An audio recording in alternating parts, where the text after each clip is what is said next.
Hi எல்லோருக்கும் வணக்கம். Bigg Boss season 9 Tamil. So இந்த வீடியோவில் நம்ம இன்னைக்கு வந்து பார்த்தீங்கன்னா எவிக்ஷன் அப்டேட்டில் யார் எவிக்ட் ஆக போகிறா, எந்த கார்டு எடுத்து வச்சிருக்காங்க, அது மட்டும் இல்லாமல் யார் யாருக்கெல்லாம் இன்னைக்கு அரங்கம் அதிர்ந்தது அப்படிங்கிறதை பற்றி இந்த வீடியோவில் நம்ம டிஸ்கஸ் பண்ண போகிறோம். ஸோ வீடியோக்குள்ள போகிறதுக்கு முன்னாடி சேனலுக்கு புதுசாக இருந்தீங்கன்னா கண்டிப்பாக சப்ஸ்கிரைப் பண்ணிக்கோங்க, வீடியோ மறக்காமல் ஒரு லைக் பண்ணிக்கோங்க. இப்போ நம்ம வீடியோக்குள்ளே போகலாம்.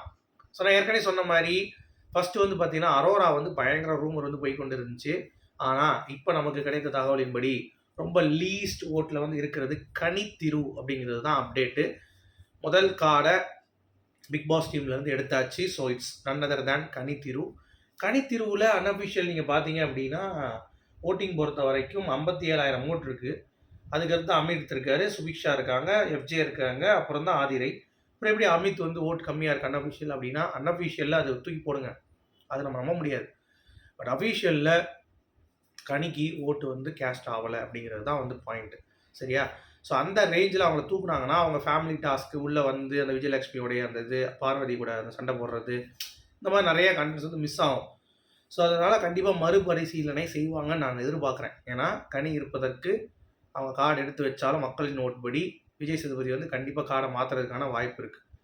அப்படி இருக்கும்போது அரோராவே நம்ம போன வீடியோ சொன்ன மாதிரி அரோராவே தூக்குறதுக்கான வாய்ப்பு இருக்குது. ஏன்னா எல்லாத்துக்குமே இங்கே வந்து நீங்கள் கவனிச்சிங்கன்னா நிறைய பேர் வருவாங்க. இப்போ திவ்யானா ஃபேமிலி, கமருதீன் அவங்க அக்கா, அரோராவுக்கு ஃப்ரெண்டு தான். ஸோ அதனால் அது கனெக்ட் ஆகாது. அவங்க அக்கா ஃபேமிலி, கிட்ஸு கமருதீனுக்கு, பார்வதிக்கு அவங்க அம்மாவும் அவங்க family, சாண்ட்ராவுக்கு Prajan and kids, கனிக்கு family, அமித்துக்கு குழந்தைங்க ஃபேமிலி, சுபிக்ஷாவுக்கு வந்து பார்த்தீங்கன்னா அவங்க அப்பா அம்மா, எஃப்ஜேக்கு வந்து இருக்காங்க, ஆதிரைக்கு அதே மாதிரி. எஃப்ஜே ஆதிரை உள்ளே வச்சுருந்தோம்னா வேறு லெவலில் நம்ம கொண்டு போயிடலாம். ஸோ அப்படி பார்க்கும் பொழுது அரோராவுக்கு அதிக சான்ஸ் இருக்குது. பட் கார்டில் நம்ம மக்களுடைய ஓட்டு கனிக்கு இல்லை அப்படிங்கிறது தான் வந்து பாயிண்ட்டு. ஸோ கனி இந்த வாரம் எவிக்ட் ஆவாங்களா அப்படிங்கிறத நம்ம பொறுத்து இருந்து தான் பார்க்கணும். ஏன்னா கார்டு எடுத்து வைக்கிறதுல இந்த வட்டம் எவிக்ஷன் பண்ணுறது இல்லை, மாற்றி மாற்றி தான் வந்து அடிச்சிட்டு இருக்கானுங்க. அதனால் நம்ம எதையுமே கணிக்க முடியாது அப்படிங்கிறது தான். சரி, இப்போது யாரை வந்து காப்பாற்றலாம் ஃபஸ்ட்டு சேவ்டு அப்படிங்கிற மாதிரி, ஏன்னா நிறைய ஆப்ஷன்ஸ் இருக்குது. இந்த வட்டம் வந்து கமருதீன் தான் ஃபஸ்ட்டு அஃபிஷியல் அப்படிங்கிறது நம்ம சொல்லியிருந்தோம். பட் கமருதீனை சேவ் பண்ணால் சேஞ்ச் மாறுமா, டைமண்டிக்ஸ் மாறினா கண்டிப்பாக மாறும். யாரை சேவ் பண்ணால் மாறும் அப்படின்னா, கமருதீனையும் பார்வதியும் சேவ் பண்ணாங்க அப்படின்னா எப்படியும் அரங்கம் அதிரும். அவங்களுக்கு ஒரு கான்ஃபிடென்ட் வரும், ஆஹா நம்ம வந்து பார்த்தோன்னா வேறு லெவலில் பண்ணிட்டோம்டா அப்படின்ற மாதிரி. ஓகே, ஸோ இந்த கண்டென்ட் இன்னும் ஹெவியாக கொடுத்துட போகிறாங்க அப்படிங்கிறது ஒரு பக்கம் இருந்தாலும், இன்னொரு பக்கம் வந்து சேதுபதியை வந்து நீங்கள் இதை தாண்டி ஒரு கோர்வைக்குள்ளே நீங்கள் இருக்கீங்க, அதை உடச்சி ஒரு மெசேஜ் மாதிரி எப்பயும் கொடுப்பாங்கல்ல, கமல்சன் கொடுப்பாரு, அந்த மாதிரி வந்து பார்வதிக்கும் கமருதீனுக்கும் நீங்கள் என்ன தான் பண்ணாலும் ஒருத்தவங்க சார்ந்து விளையாடுற மாதிரி இருக்குது அப்படின்ற மாதிரி ஒரு கமெண்ட்டை போட்டார் அப்படின்னா, அவங்களுடைய கேமை அப்படியே எடுத்து அவனை நான் பழைய பாரதியை மாறுறேன், நீ கமருதீன் வா, 2 பேரும் அடிச்சுக்கலாம் அப்படின்ற மாதிரி அந்த கேமை வந்து அவங்க மாற்றிடுவாங்க. ஸோ அந்த மாதிரி டேலண்ட் வந்து 2 பேருக்கும் இருக்குது அப்படின்றதுனால 2 பேர் சேவ் பண்ணால் பயங்கரம். திவ்யாவை சேவ் பண்ணால் ஏற்கனவே சேவ் பண்ணி தான் ஒன்றும் நடக்கலை, ஒரு கான்ஃபிடென்ட் மட்டும்தான் இருந்துச்சு தவிர வீடை வந்து ஃபயர் பண்ணலை திவ்யா. ஸோ திவ்யா வந்து வேஸ்ட்டு பண்ணுறதுக்கு. அரோராவும் வந்து ஒன்றும் பண்ண மாட்டா, சும்மா சிரிச்சுக்கிட்டு ஈன்னு போயிடுவாங்க, வேஸ்ட்டு. சபரி சாண்ட்ராலாம் சுத்த வேஸ்ட்டு. ஸோ அதை பற்றி எதுவும் வந்து பார்த்திங்கன்னா அட்ரஸ் பண்ணுறதுக்கும் ஒன்றும் இல்லை, ஒன்றும் பேசுகிறதுக்கும் இல்லை அப்படிங்கிறது தான். சரியா? ஸோ கனி கண்டிப்பாக வந்து பார்த்திங்கன்னா இந்த வாரம் வெளியேறுவதற்கு ஒரு கார்டை எடுத்து வச்சிட்டாங்க அப்படிங்கிறது பார்க்க முடியுது. சரி, இப்போது இந்த ஹவுஸோடைய ஒரு அட்மாஸ்பியரை குறைக்கிறதுக்கு சாண்ட்ரா வந்து ரொம்ப டாக்ஸிக்காக உள்ளே வந்துட்டு எல்லாத்தையும் அப்படியே ஒரு மாதிரி பார்த்துக்கிட்டு முறைச்சிக்கிட்டு இந்த மாதிரிலாம் பண்ணுறாங்கல்ல. ஏன் ஒருவேளை சாண்ட்ரா தூக்கக்கூடாது அப்படின்னு சொன்னீங்கன்னா ஒரு ரீசன் தான்.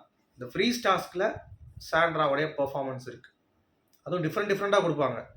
பிரச்சனை உள்ளே வரும்போது கதவை திறந்து அப்போ ஒரு பெர்ஃபார்மன்ஸ் இருக்கும், உள்ளே வந்து திருப்பி வெளியே போகும்போது அப்போ ஒரு பெர்ஃபார்மன்ஸ், வெளியே போன பிறகு கதவை மூட முடியுமா அப்போ கையை விட்டு கை மாட்டிக்கிற மாதிரி, இல்லை தலையை விட்டு தலை மாட்டிக்கிற மாதிரிலாம் பெர்ஃபார்மன்ஸ் இருக்குது.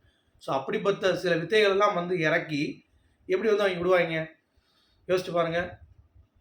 ஸோ அதெல்லாம் வந்து வாய்ப்புகள் மிக மிக மிக கம்மி அப்படிங்கிறதுனால கண்டிப்பாக சாண்ட்ராவை அப்படி ஒரு ரூமர் வந்துட்டு இருக்கு, அது கிடையவே கிடையாது.